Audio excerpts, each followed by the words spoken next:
So in this episode, and kicking off a new series, I'm gonna tell you a little story about how my life got totally turned upside down. This is a story all about You see, this is a story as old as time.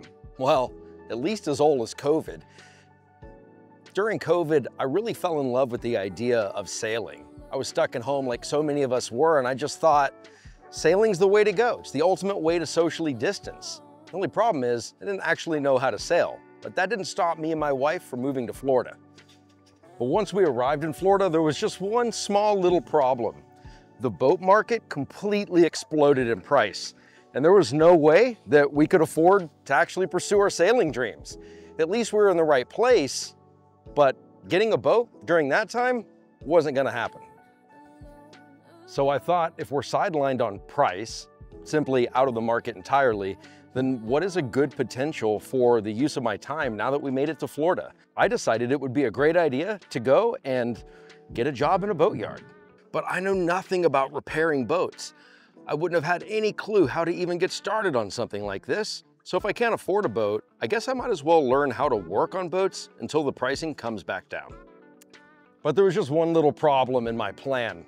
No one in the marine industry wants to hire someone with a degree in philosophy who's only ever done IT work their whole life and a little bit of video work out in Hollywood.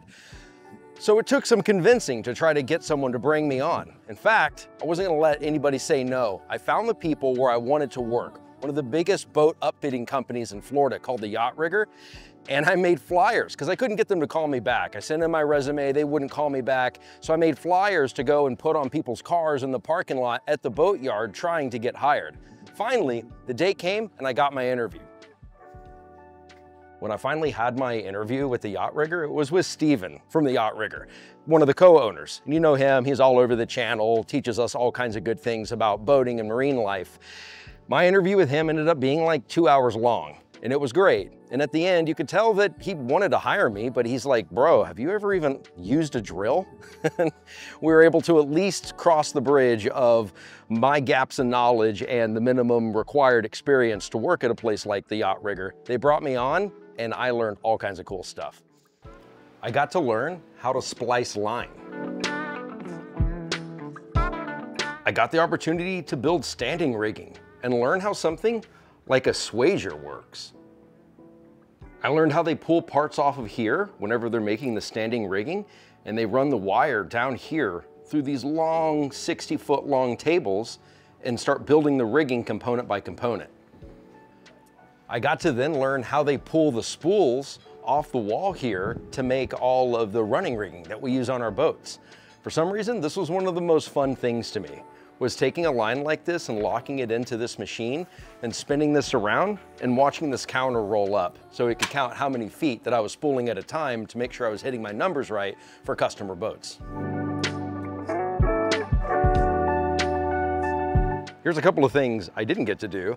They really didn't let me in the fab shop. Turns out fab does not stand for fabulous. It's not the fabulous shop, fabrication shop. You can see I wasn't really allowed to do much welding.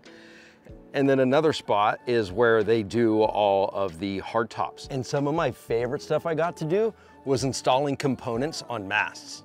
I got to learn stuff like the difference between the intermediate and the cap shroud and the lowers on standing rigging. I got to install radar dishes. I went up hundreds of different masts. Well, that might be an overstatement. I don't know, at least maybe 100 different masts, something like that. But installing hardware components, all the little bits on the mast and learning how to do it right, I was really grateful for. I learned a lot about that. That still, I'm priced out of the market. There's no way my wife and I would actually be able to afford a boat reasonably yet. So we had to give it more time to figure out exactly what the next steps would be. And that's when my next idea came to me, which was to build a studio here in the boatyard. Being someone who ravenously consumed YouTube content, well, I'm consuming that content. I'm also working at the Yacht Rigger, and I'm finding that the experts at the Yacht Rigger are able to speak with the level of authority and clarity on all of these topics that I was gleaning from the world of YouTube. So I thought, well, I have a background in TV, so why don't I go ahead, build this studio and be able to showcase all the awesome work that the yacht rigger's doing here around the yard for all these people that are exploring the world on their boats, to see the best tech and learn the best practices concerning the way that we do all the various things that we enjoy doing out there on our boats while we're sailing around and having our own adventures. So that's what I did. I opened the studio here and I've been doing that ever since.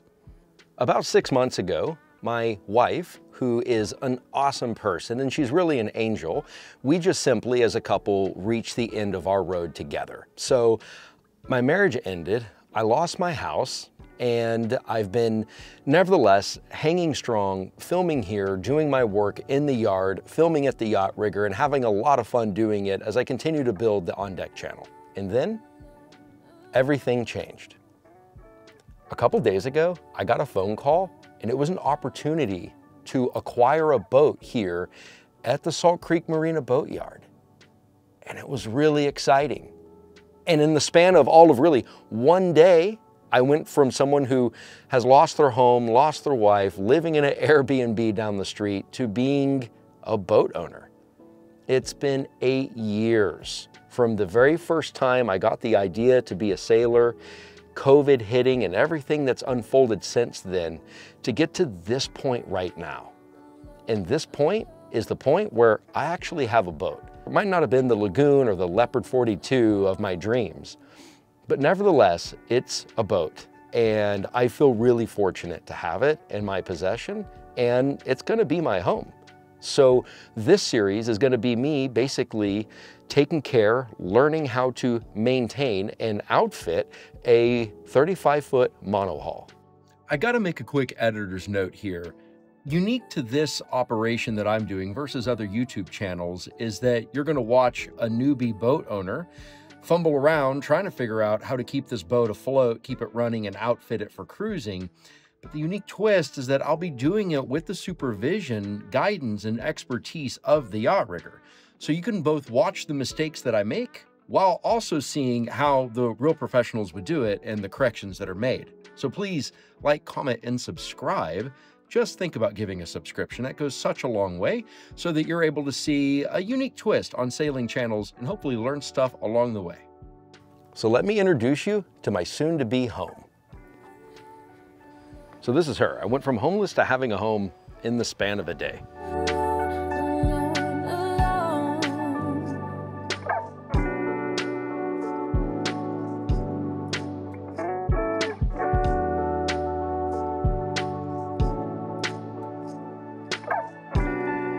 So one of the neat things about this particular vessel is that, you know, it's aluminum. That's unique. It's 35 feet, built in the 1980s.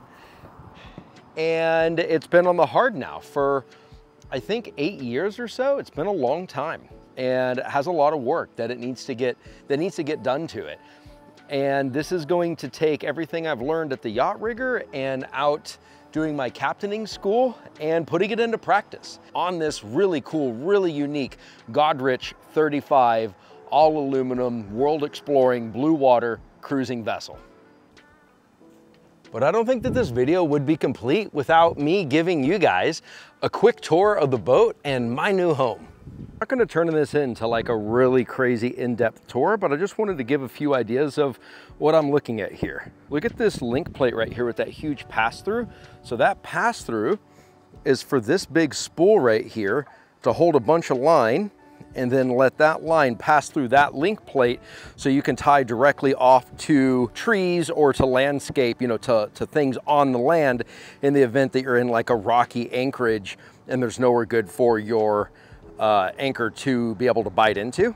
This forward hatch I've never even opened before, so I have no idea what's in there, what that actually looks like. It's got a couple spinnaker pulls on it. It really needs new running rigging. The standing rigging was replaced 4 years ago by none other than the Yacht Rigger, which is really cool. But it's never seen the water. What's also funny is that I've been passing in front of this boat for years now, coming into the Yacht Rigger, into the studio, and the boat's right here. And my future home, as I drove by this thousands of times, I had no idea that the universe had in store for me, my home, sitting right here the whole time.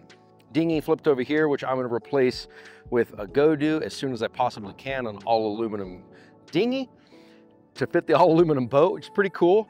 All the masts, I mean, all the winches here are all Anderson winches, which is pretty sweet. And there's a lot of them all over. It apparently has a tides track on it, which might need some work. It's a little bit cracked, but then it also has a storm track on it, apparently.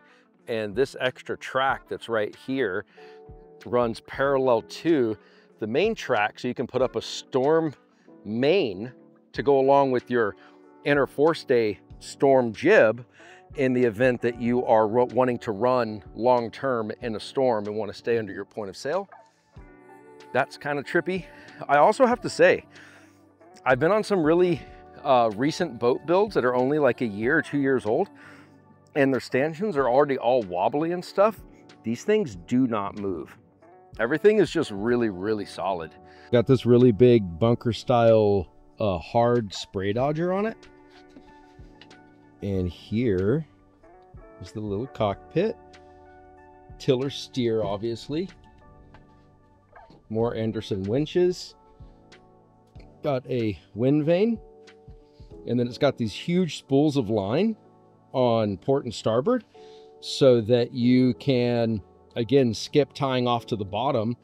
If you have a rocky bottom, you can tie straight to the shore to hold the boat steady. And there's also a stern anchor. So by my count, that's 5 different anchor approaches you can take on this boat, 5 different anchors. The previous owner said he got it repowered with a Yanmar, I think it's a 3, but I'm not sure. Might be a 4, he said, but it's got 300 engine hours on it, which is insane. So I'm looking forward to get more into the engine. It's got a digital odometer on it, so it is somewhat recent. Look, I'm going to be honest with you. Just before I show you guys the inside, I'm just going to say something. Finally getting the boat and it being an older boat versus buying a newer boat like I thought I was going to do, it's really intimidating. And I think I underestimated the level of intimidation that I would experience. And I'm seeing it now as I look around the boat, and you know, it's a step into the unknown still for me, but we all do this for the adventure, right? Anyways, so let me show you guys the inside of my new home. So this is it. This is just as the previous owner left it for me. This isn't cleaned up. I literally haven't touched a thing. So there's a head here, galley here, saloon forward, you know, midship, whatever, forward of where I'm standing. Nav table here.